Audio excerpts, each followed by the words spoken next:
Hello, welcome back to Story Hour Sunday. We are continuing with Alice's adventures in Wonderland. Let's get to it. Chapter 2: The Pool of Tears. Curiouser and curiouser, cried Alice.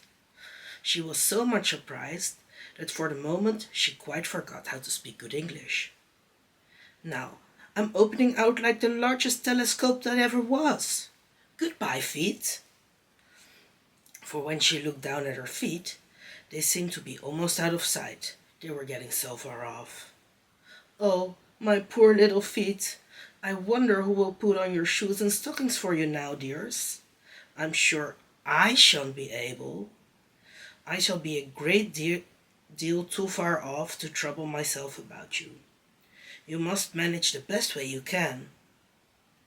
But I must be kind to them, thought Alice, or perhaps they won't walk the way I want to go. Let me see. I'll give them a new pair of boots every Christmas. And she went on planning to herself how she would manage it. They must go by the carrier, she thought. And how funny it'll seem sending presents to one's own feet. And how odd the directions will look. Alice's right foot, Esquire Hardrock, near the fender, with Alice's love. Oh dear, what nonsense I'm talking. Just then her head struck against the roof of the hall. In fact, she was now more than 9 feet high. And she at once took up the little golden key and hurried off to the garden door. Poor Alice! It was as much as she could do, lying down on one side, to look through into the garden with one eye. But to get through was no more hopeless than ever. She sat and began to cry again. You ought to be ashamed of yourself, said Alice.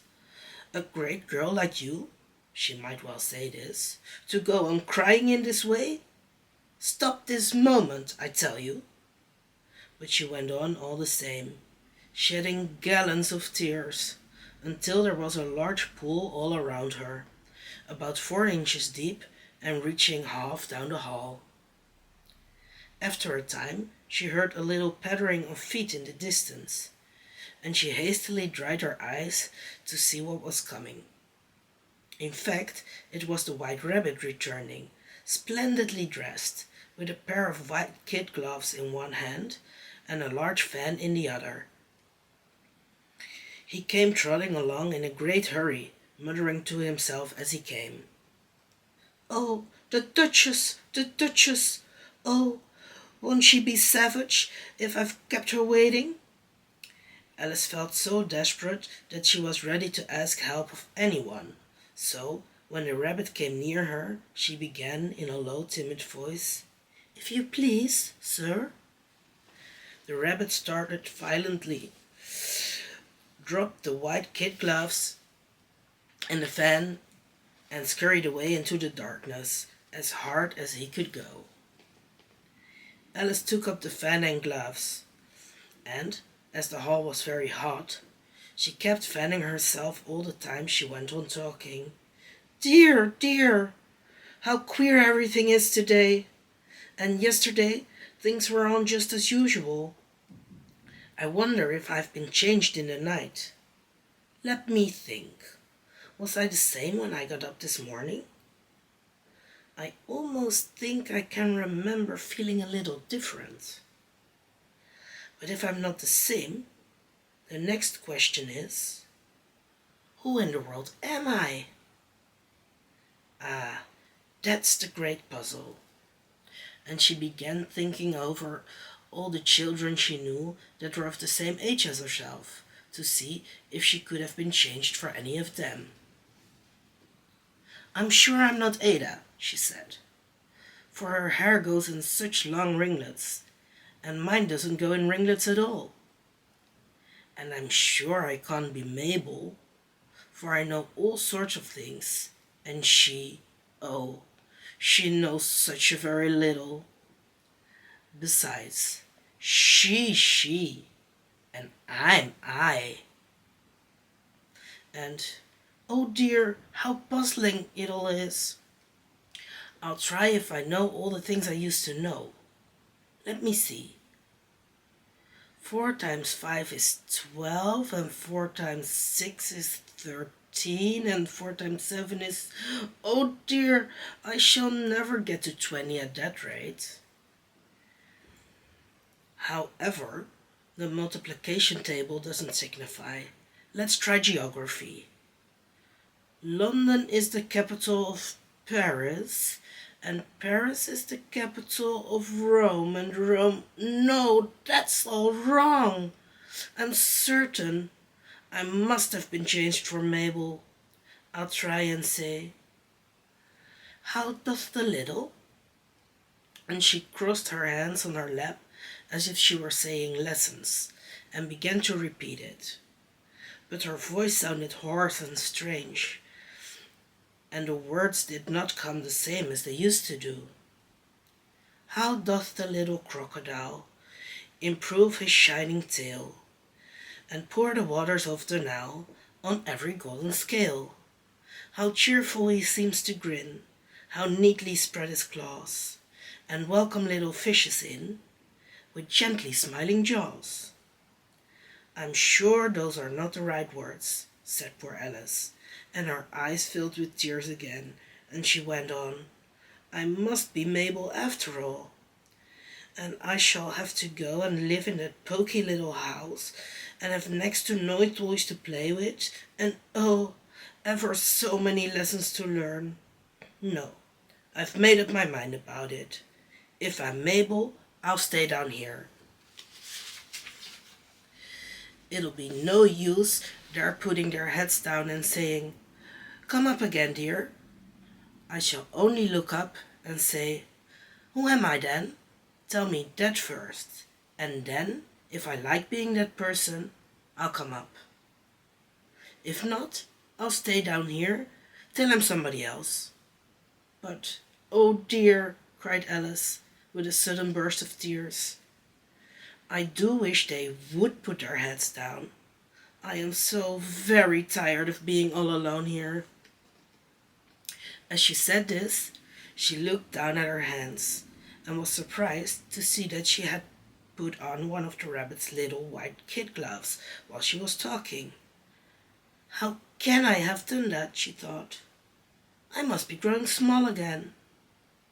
She got up and went to the table to measure herself by it, and found that, as nearly as she could guess, she was now about 2 feet high, and was going on shrinking rapidly. She soon found out that cause of this was the fan she was holding, and she dropped it hastily, just in time to avoid shrinking all the way together. That was a narrow escape, said Alice, a good deal frightened at the sudden change, but very glad to find herself still in existence. And now for the garden. And she ran with all speed back to the little door, but alas, the little door was shut again, and the little golden key was lying on the glass table as before. And things are worse than ever, thought the poor girl. For now I never was so small as this before, never, and I declare it's too bad that it is. As she said these words, her foot slipped, and in another moment, splash, she was up on her chin in salt water. Her first idea was she had somehow fallen into the sea, and in that case, I can go back by railway, she said to herself. Alice had been to the seaside once in her life, and had come to the general conclusion that wherever you go on to the English coast, you find a number of bathing machines in the sea. Some children digging in the sand with wooden spades, then a row of lodging houses, and behind them a railway station. However, she soon made out that she was in the pool of tears which she had wept when she was 9 feet high. I wish I hadn't cried so much, said Alice, as she swam about, trying to find her way out. I shall be punished for it now, I suppose. by being drowned in my own tears. That will be a queer thing, to be sure. However, everything is queer today. Just then she heard something splashing about in the pool a little way off, and she swam nearer to make out what it was.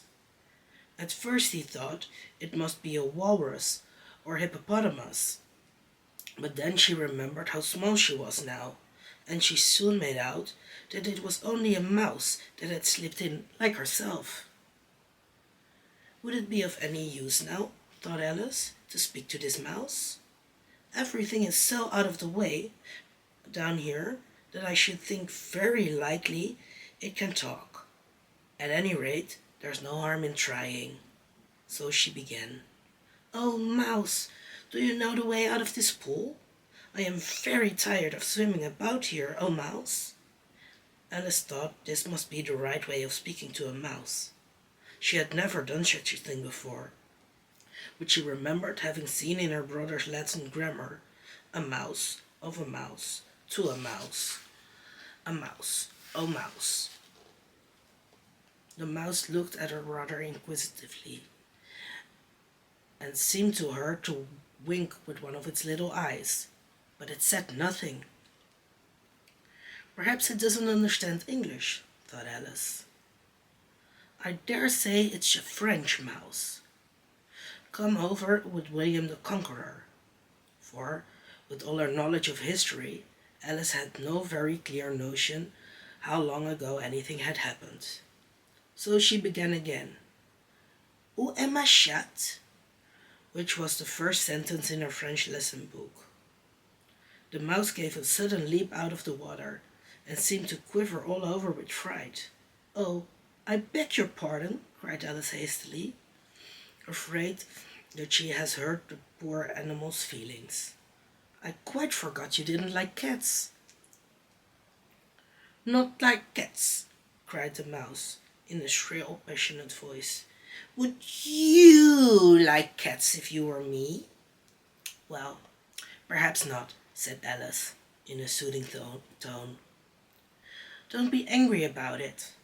And yet I wish I could show you our cat Dinah. I think you take a fancy to cats. If you could only see her. She is such a dear, quiet thing," Alice went on, half to herself, as she swam lazily about in the pool. "And she sits purring so nicely by the fire, licking her paws and washing her face, and she is such a nice soft thing to nurse, and she's such a capital one for catching mice." "Oh, I beg your pardon," cried Alice again, for this time the mouse was bristling all over, and she felt certain it must be really offended. "We won't talk about her any more, if you'd rather not." "We indeed," cried the mouse, who was trembling down to the end of his tail. "As if I would talk on such a subject. Our family always hated cats. Nasty, low, vulgar things. Don't let me hear the name again." "I won't indeed," said Alice, in a great hurry to change the subject of conversation. Are you fond of dogs?" The mouse did not answer, so Alice went on eagerly. "There's such a nice little dog near our house I should like to show you. A little bright-eyed terrier, you know, with, oh, such long curly brown hair, and it'll fetch things when you throw them, and it'll sit up and beg for its dinner, and all sorts of things. I can't remember half of them. And it belongs to a farmer, you know, and he says it's so useful it's worth £100. He said it kills all the rats and—" "Oh dear," cried Alice in a sorrowful tone, "I'm afraid I've offended it again," for the mouse was swimming away from her as hard as it could, and making quite a commotion in the pool as it went. So she called softly after it, "Mouse dear, do come back again, and we won't talk about cats or dogs either, if you don't like them. When the mouse heard this, it turned round and swam slowly back to her. Its face was quite pale, with passion, Alice thought, and it said in a low, trembling voice, "Let us get to the shore, and then I'll tell you my history, and you'll understand why it is I hate cats and dogs." It was high time to go, for the pool was getting quite crowded with the birds and animals that had fallen into it. There were a duck and a dodo, a lorry and an eagle, and several other curious creatures. Alice led the way, and the whole party swam to the shore. Thank you so much for watching and listening. Make sure to come back next week for the following chapters. I post Story Hour Sunday videos every Sunday at 8 p.m. Central European Time. And every Thursday I post other videos also at 8 p.m. Standard European Time. And of course I post shorts every now and then. Have a look, enjoy. Make sure to like and subscribe not to miss anything. And until next time.